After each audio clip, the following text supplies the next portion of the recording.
I'm Heather from Booktubes, and today is kind of the future of my channel. It's a little bit of an impulse video, which will be fitting once I get into more of this. But I started Booktube I'm not quitting Booktube or anything. Let's just get that out of the way. But I started Booktube in the spring of 2020, and basically since the beginning of my channel, within like the first couple of weeks when I was like, yes, I can make videos, I'm okay making videos, this isn't something I'm instantly quitting, I had my content planned out months in advance. If you're familiar here, then you will know that I use these post-it notes so that I can change the videos whenever I want. And then once a video is done, I write it in the planner and put a sticker on it. So I have always felt like I had the ability to just take the post-it note out and change my video plans, right? But at the same time, I've always had months and months and months, sometimes like 8 months worth of content planned out. And this is pretty easy for me because I have a never-ending list of video ideas. I have no trouble coming up with ideas for videos, but like I said, I've always planned it months at a time. So I will pick all my videos for the rest of the year in like June. For the last half of this year, basically, I've been really thinking a lot, and it had started even before this, but I've been thinking a lot about making videos impulsively, about making the video the day that I get the idea, about making the video that I'm excited about right now and not scheduling it for 3 months from now when I have an opening. I've been thinking a lot about how a lot of my favorite videos to watch and to make are pretty time sensitive. They are in response to something that's going on or that is the current topic of conversation. And because of that, people are more likely to click at that moment. And also because I've been consuming the same discourse as so many of you, I am thinking about it and I want to talk about it. So I want to make the video that day. The thing about that is making discourse videos, making hot takes videos, making controversial videos at all, right? That gets more views, but that also takes me out of my normal viewers circle, my bubble, if you will, and I can tell the difference in comments immediately once my content has gone past people who are familiar with my channel. The switch up in comments is pretty instantaneous. And that is very draining. Every notification is like, what is this person yelling at me for now? And that's just emotionally very taxing. Even when you expected it, it takes a lot out of you. And that is not something that I want my channel to be, right? I don't want people to consistently expect that type of video from me. I want it to be more of a one-off. You get less than a handful of them from me a year, and I'm fine with that. That is a balance that I'm okay with. But that's not something that I want my channel to be extremely well known for. But I think part of what I have liked about making those videos is that often is born of impulse. It's what I'm thinking about, what I'm consuming, what my brain is working on at the moment, and I'm like, let me get this out and make a video. For the whole second half of this year, I've been kind of experimenting with different things. I've had a handful of videos that I have done without them being on the schedule, and I've really enjoyed that. Not only have they performed well, either, on par with my other content or have overperformed, but I've just really enjoyed making them. I've had fun with it. So I think the biggest thing for my 2025 channel plans and content is that I'm not going to be planning it. I still plan on doing roughly 2 videos a week. And I know January with the end of the year stuff, I still kind of basically have planned out, even though I haven't planned it. I just want to leave more space to do whatever I feel like doing. And part of what that means is that I have to take out a lot of videos that currently are required videos, basically. So you have your monthly wrap-ups. I have my anticipated releases. I have my 24 and 24 vlogs, which was always going to end at the end of this year, but nonetheless has been 24 videos that have been planned for me. I've got my DNF wrap-ups, my journal videos, the normal end and beginning of the year content. When you get right down to it, that's a lot of videos that are already predetermined for me. and I have got to cut back on those. So 24 vlogs will be gone at the end of 2024. So that's 24 videos I'm taking away. I'm also going to be done with the anticipated releases videos. I've been kind of wanting to be done with them for the last couple years, but every time I brought it up, people have said how much they do appreciate it and enjoy watching it and wanted me to continue. And I was happy to do that. I'm not like complaining about that. But so because of that response, it's lived longer than it might have otherwise, because I, for a while, have been like, this is not the most fun thing in the world. But I am gonna be done with it for 2025. I have really enjoyed bringing a little bit of awareness to indie authors' releases, and particularly to marginalized authors who are indie authors' releases. I have found value and fulfillment, something meaningful in those videos because of that. You know, I'm not telling you what's coming out from Berkeley or Tor or Orbit. I'm telling you about Christina C. Jones or Kate C. Wells' newest release, you know, and like I have really valued that. But it's at an end. We're done here. I'm sorry, but we are done. At least for now, but probably forever, let's be honest. So that's another 12 videos a year that I'm taking out. I am debating, you can tell me what you would prefer. I am debating including my DNFs in my monthly wrap-ups and not having a separate DNF video. The thing is, sometimes my DNFs for a month are extremely high and sometimes they're really low. So I don't really know how well that will work or not.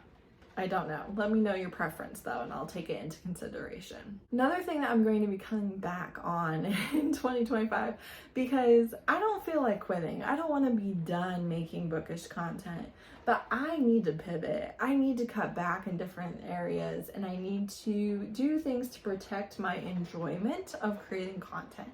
One of those things is my 2025 journal will be completely different.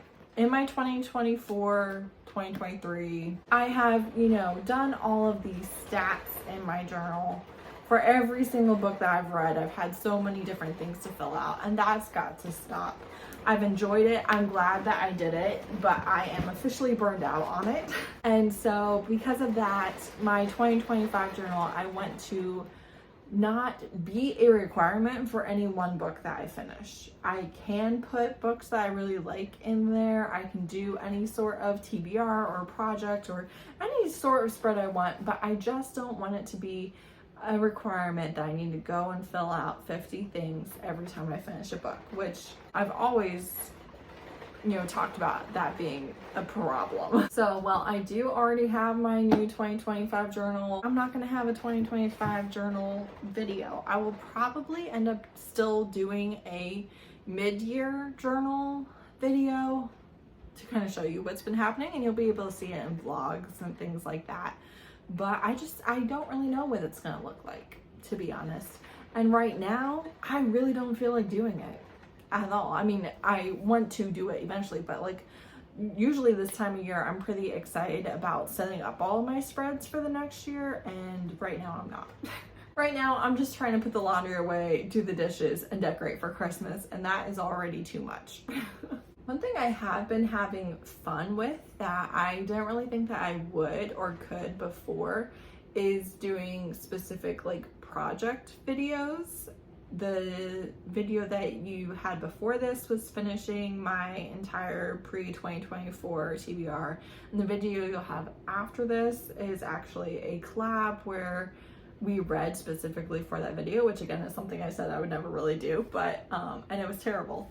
So again, I feel like it's something that can be fun if that's what I'm feeling like doing, but it's something that I need bandwidth in order to do. I do think in some ways I'm trying to spend less time on videos.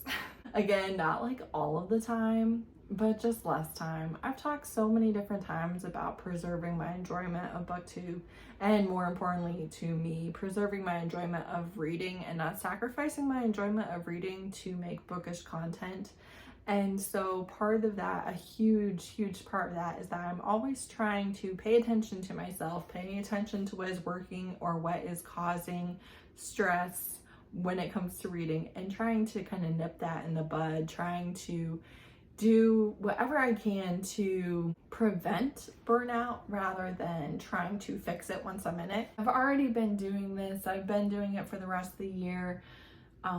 There will be less than usual end of the year content from me, although you're still getting a couple of videos, things like that. I've just been trying to pivot, trying to adapt, and just making adjustments so that this works better for me and the version of me that is right now. So I honestly don't know. I guess I'm curious to see how much this will look differently for you as one of my viewers and the types of videos that you get, but I'm hoping and thinking that it will look very different for me on the back end, right? What I'm thinking is that the creative process and just the process of making videos will be different for me, and I have experimented with this the last few months and think that that is true, that this is something that can work for me.